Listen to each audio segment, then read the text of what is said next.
This makeup is guaranteed to make any girl into a it girl. Be sure to save this look and put it in your makeup arsenal. You can use the products you already have, but with my professional application tips, you will be looking like wealth and you will be ready to call the paparazzi on yourself. It girls have that dreamy, gleamy, glowing skin because they take fabulous vacations and drink all their water and take all their supplements. And even if you haven't, that's nobody's business. So we're going to start with this primer, which is going to make us look dewy and glowy. This is the Urban Decay Ultra Glow Primer. It hydrates, it gives a beautiful dewy finish, and it also leaves a nice gripping surface on the skin, so it grabs the makeup and holds it. So you get that beautiful dewy finish, but your makeup also stays put. I'm going to concentrate it primarily in the center of the face. I love that even though this product is dewy, it actually does settle down on the skin and leave a nice surface for the makeup without causing the makeup to break apart. You can definitely use your hands with this as well. I just find the brush gives you a lot of control over where you place your product. We're going to do a little bit of color correcting. This is the NARS Radiant Creamy Corrector.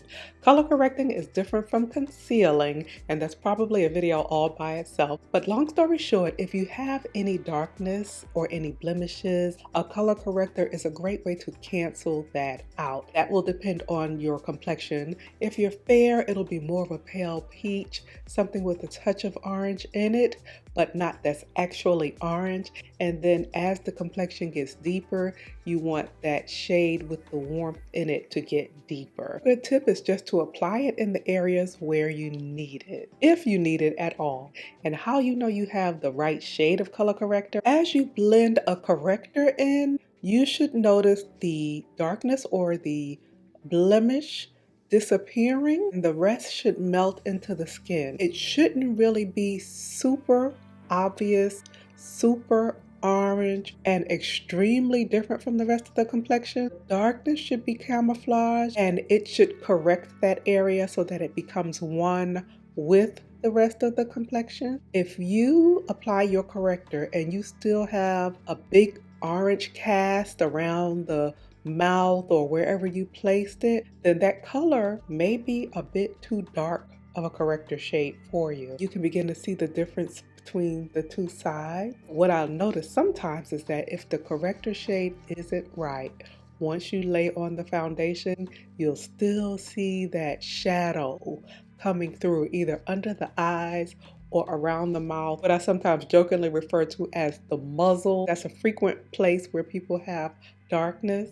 You'll still see that coming through the foundation. So we are already on our way to it girl status, and it is amazing what a little product strategically placed can do to lift and enhance the complexion. Next, we're going to do a bit of highlighting, and so we're going to highlight and conceal in one step, and we're going to do that with legendary Kevyn Aucoin Sensual Skin Enhancer. As natural as it girl makeup looks, it still requires a little effort and a few steps to really get a beautiful look. So just take your time and enjoy it. I'm going to highlight or lift up the areas that I want to come forward. That's going to be under the eye. And in this case, I am going to bring it lower because I want this entire plane of the cheek to come forward. When you're applying your makeup, apply things with a purpose. Don't just create light stripes everywhere just for the sake of it, or because you're in the habit of doing so, or because you saw someone on social media doing it. Apply everything with a purpose and a vision. And when you blend it into that general area. Because if you apply highlighting stripes everywhere and then you blend it out for dear life, you've pretty much erased the effect. So I'm going to do a bit right here in the forehead.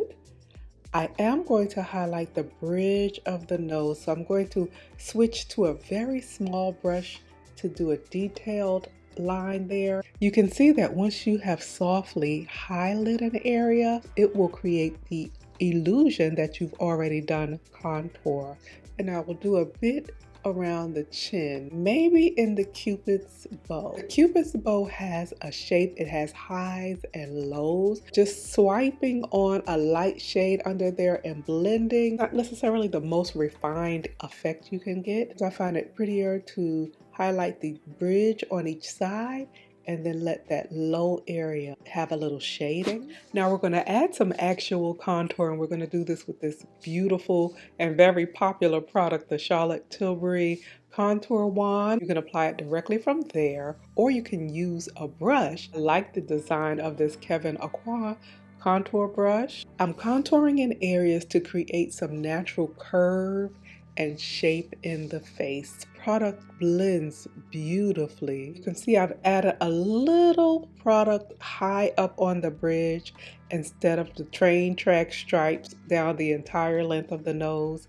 This way, you've left yourself some blending room and everything can be really soft and dispersed. For foundation, I'm going to be using a foundation that is so fabulous that every time I use it, I just want to throw all the rest of my foundations away. This is truly a one-stop shop. The beautiful Danessa Meyers Vision Cream Cover Foundation. It is a true full coverage foundation. You can apply it in a sheer layer, or you can get full horsepower coverage. We've highlighted, we've sculpted, and now we're going in with foundation. And you will notice that you'll need very little of it at this point. That foundation is going to do is serve to merge it all together in a really natural and diffused way. Makeup like this tends to look good both on camera and in person. Really making sure that foundation is mixed and merged with the brush. I'm tapping off the excess so that it doesn't go on the skin too opaque, but goes on almost like a hand applied airbrush. Don't be afraid that this will make all your hard work disappear. Just stipple it on gently and do not beat your face like it stole something. Anywhere you lose intensity, you can go in afterwards and just reinforce that area. So I'm going to put the complexion on pause and we're going to start mapping out the shape of the eye. It's Pat McGrath's Black Coffee. It is this beautiful black and brown, and it's a great way to map out your shape before making the full commitment to black eyeliner. I started doing on the other eye is applying the liner, slightly elongated and lifted shape. Rather than try to draw the entire line at once, try to sketch along the lash line.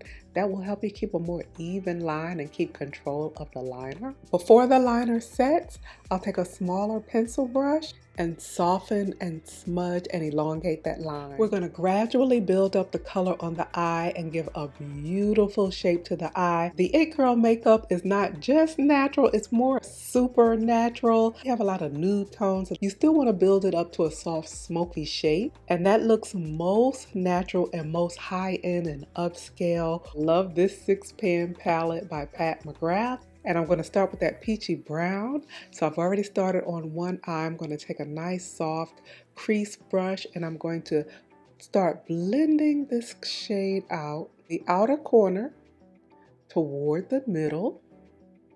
And it's okay if you overlap. I'm allowing it to smoke toward the outer corner. In this case, you don't have to baby the shadow because you really want to buff it in. In this case, we're making this shadow like a second skin, whereas a lot of times I will stipple it on to build up the shadow.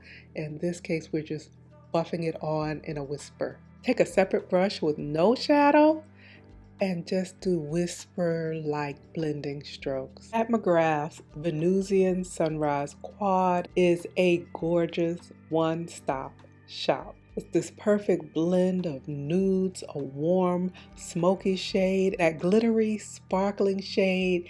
It dances on the eyelid. To keep building that eye look, I'm going to take that next soft mauvey brown and I'm going to apply it in the same area as the last shade. And this time I am going to stipple what I'm doing to the upper eye. I'm also taking a small pencil brush and doing to the lower lash line.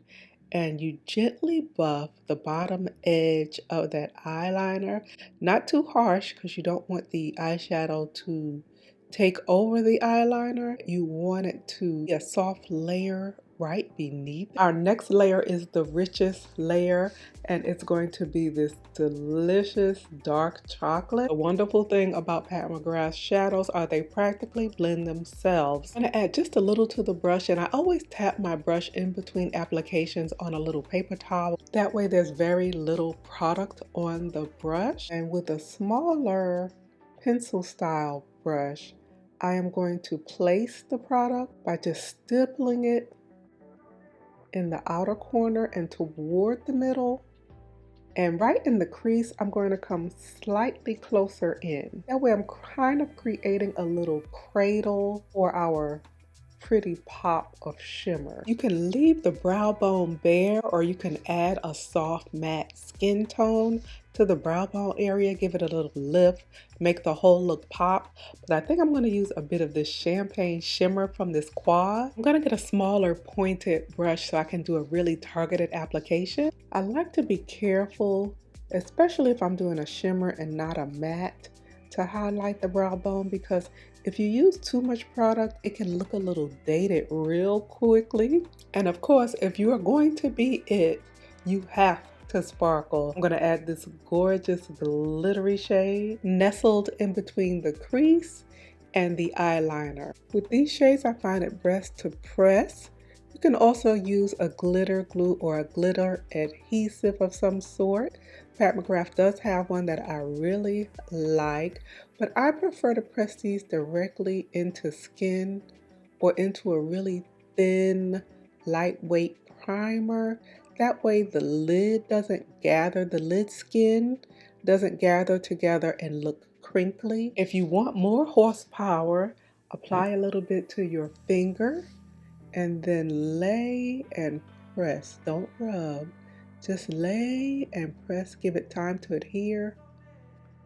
You will amplify and layer that effect. Go back into the champagne that we used to highlight the brow bone, and I'm going to highlight the inner corner of the eye. It's a really soft touch. Build it up and buff it in so that it doesn't just look like a little patch of color, but it kind of gives the illusion that you've turned a little light on. Now I'm going to intensify the lash line, the upper and lower lash line, with black eyeliner. Today I'm going to use gel eyeliner. This is Inglott's famous number 77. Now we can go back and finish this glowy complexion. I'm going to start with a cream blush.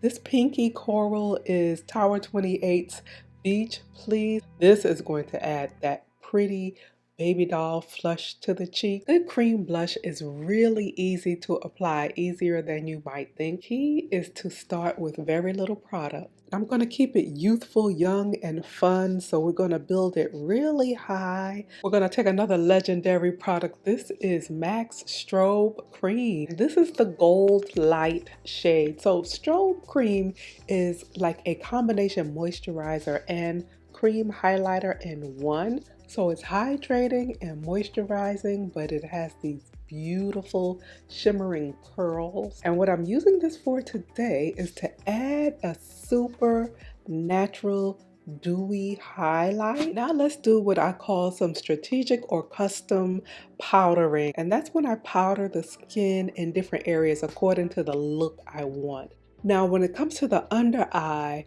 we don't want it to look dry. We want it to look soft and satiny, maybe semi-matte. Really love Charlotte Tilbury's brightening powder. It gives a nice, smooth, filtered look without sucking the life out of the under eye. For the rest of the face, I really want to keep this beautiful, dewy glow, but we don't want it to translate into being greasy or overly shiny in person or on film. So I'm going to lightly powder. I'm going to take my Hakuhodo squirrel brush because it applies so little pressure. It's so airy and light. And we're going to use the Givenchy Prism Leave powder. And what we did with the creams, we're now going to enhance with these beautiful powders. For the contouring, We're going to enhance that with one of Pat McGrath's bronzers, and this is Bronze Divinity. I'm going to use that in the contours and curves that we created earlier. We're going to soften and enhance the cream blush simultaneously. We're going to add a little bit of this soft Divine Rose blush by Pat McGrath with a very airy brush. I'm going to add a very stunning but very delicate and fragile highlighter, Venus Nectar. It is so gorgeous. I'm keeping it crumpled and all. I add a pretty pop of highlight to the tops of the cheekbones. As you can see, we've already started lining our lips because it girls have places to go.